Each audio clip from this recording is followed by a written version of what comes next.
The time has finally come. The time that we clapping with Tier 0 Cyber Angels. And 0 does not just stand for the deck's power level, it also stands for the amount of gems you need to build this deck. We are grinding to win and they're paying to lose. Let's do this. It's time to do.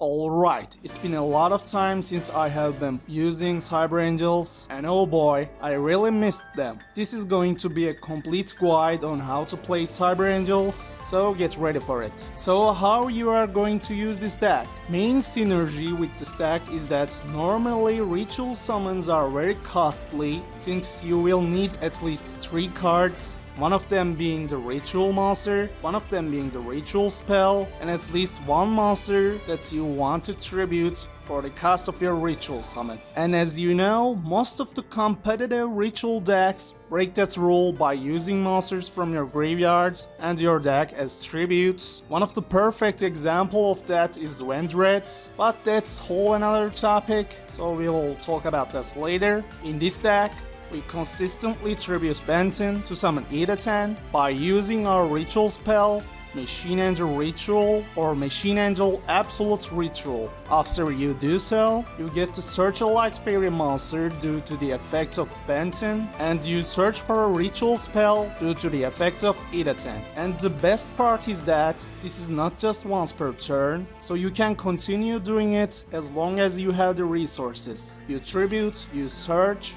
you ritual summon, then you do it again. So we got a Cyber Petite Angel to search our ritual monsters and our main ritual spell, and since it's a level 2, it can be used alongside MTHan or MTHan to come up with Dakini or Izana. And here comes our boss monster, Dakini. She got 3 amazing effects that every single one of it will help you out. First, on ritual summon, you can make your opponent send one monster they control to the graveyard, which is an amazing effect that gets rid of even untargetable and indestructible monsters. If your opponent got more than one monster though, they can choose what they send, but if they only got one, they have no choice. Second effect is that your rituals will inflict piercing battle damage to the defense position monsters. And third effect is that you can recycle a ritual monster or a Machine Angel ritual during the end phase. We will usually be sticking with Dakini, but you will need Izana also sometimes. Why? Well, because she gets rid of a back row card on ritual summon and can attack 2 times if she destroys a monster. Also, she can destroy a card without targeting if your opponent targets a ritual monster you control with a card effect. This is a perfect counter to cards such as Dark Magical Circle and Fiendish Chain. Continuous spells and continuous traps need to be on the field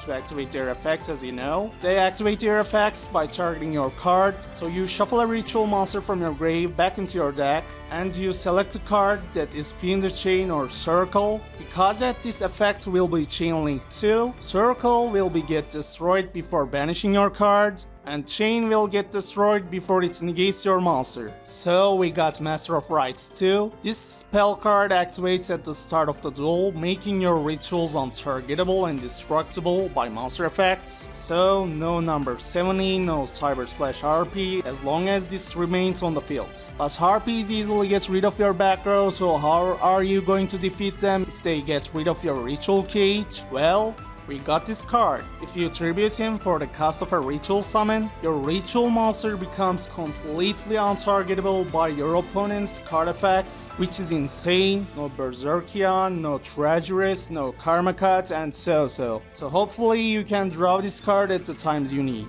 And you can also banish it from the graveyard to use it as a tribute for one more ritual summon, which is again very nice. You will mainly tribute MTHan and discard with Machine Angel Ritual to summon Dakini, making her 3700 and untargetable by card effects, which is great. By the way, MTHan gives a permanent 1000 attack and defense to all your ritual monsters on tribute. So how are we going to draw our combo pieces and make this deck faster?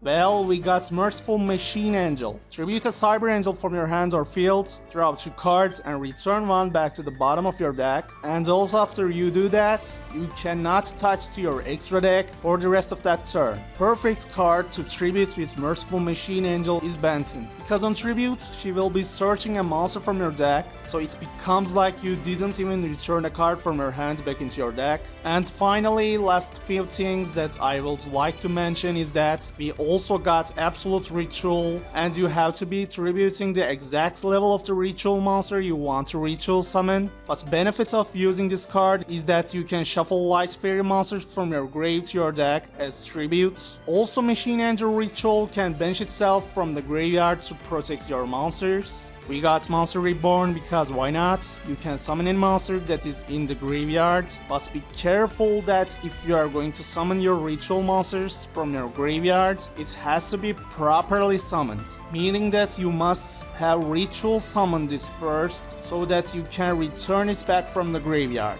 Last but not least, we got Xyz monsters in our extra deck. This we will rarely get to summon and we will rarely need them because you will need 2 Petite Angels to summon rank 2 Xyz and 2 Demolishers to summon rank 3 Xyz. For rank 6 though, you can summon it easily if you want. Archfiend's Essence can protect itself from destruction by detaching a material. Also, you will need your 2 boss monsters to summon Heaven's Strings, which is pretty much just a 3000 attack monster. So do not do that unless your boss monsters are in a useless situation. Nightmare Shark can attack directly. Stone King Darius during the damage step can detach a material to destroy the monster it battles and protect itself, also inflicting 250 to your opponent. Herald of Pure Light can return a monster from the grave to your hand, but you will have to return 1 card from your hand to your deck. And Cursed Javelin can make a monster's attack 0 and negate its effects. And that's pretty much it. So I got dual level max at KC Cup with this deck. Like I said, this deck costs exactly 0 gems. All the cards are free resources that are like level up rewards and card ticket rewards, also gate drop cards. This is a perfect deck for beginners and it even beats meta decks, even though it sometimes breaks. Unfortunately, that's an unfavorable situation for most of the ritual decks, so we can't do a thing about it. Alright, if you have watched it till here,